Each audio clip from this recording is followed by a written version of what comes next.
Equitas Disabled Soldiers Funding Society. Mr. Scott is president, and Mr. McKenna, Veterans Council representative. Welcome. Well, thank you for letting us speak tonight. My name's Jim Scott, and I am the president of the Equitas Disabled Soldier Funding Society, referred to as Equitas, which is a nonpartisan organization supporting a lawsuit going through the BC Supreme Court by returning veterans of the Afghan War who claim that they have disproportionately low benefits under the new Veterans Charter compared to the Pension Act or their counterparts in the province through the Workers' Compensation Program.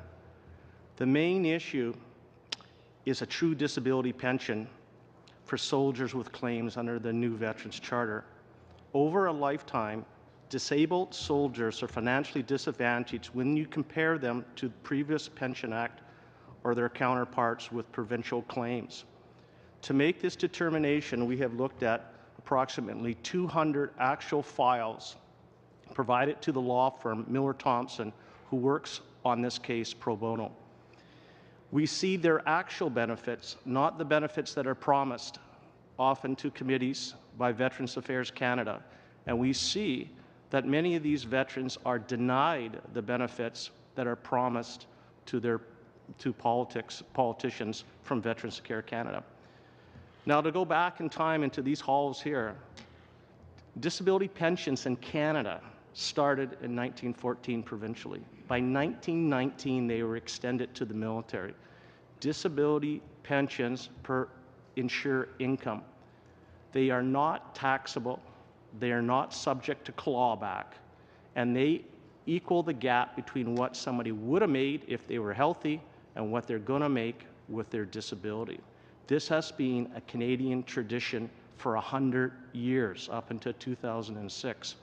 In return, the Canadian worker and the military are not allowed to sue for greater benefits. So soldiers are not allowed to sue under the Crown Liability and Proceedings Act. That has been a tradition of Canada for 100 years.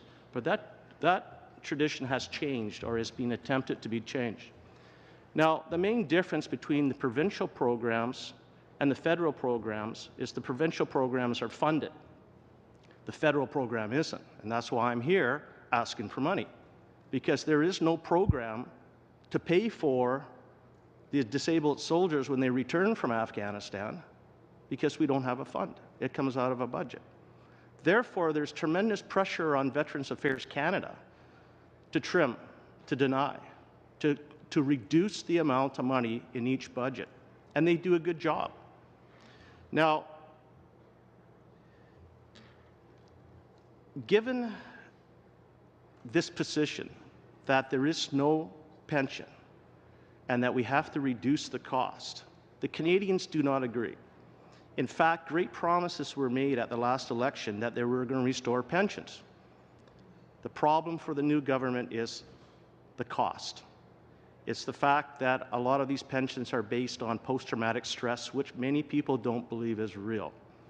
There's a need to keep civil service working in Charlottetown, administering complex programs instead of a one-off pension that needs little administration.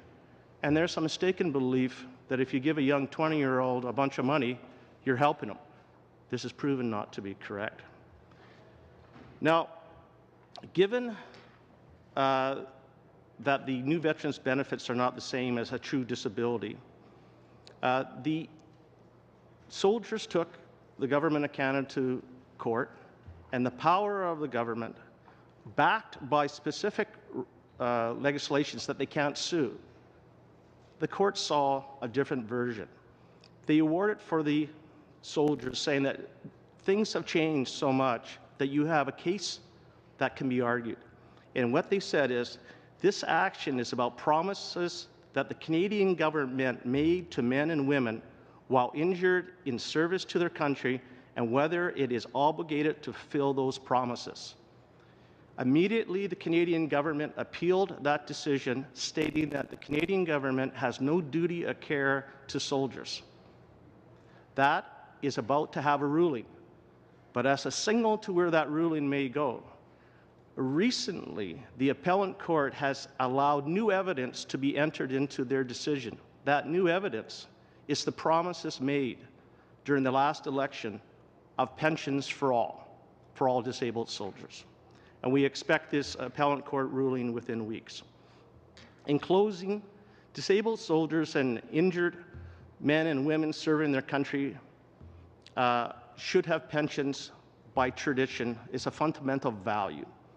And I'm asking this committee to restore the funding that's required to restore that value to our armed forces. If we need cost savings, let's look at how we're administering our programs and the billions of dollars of administration costs, but not at the expense of actual pensions. Thank you.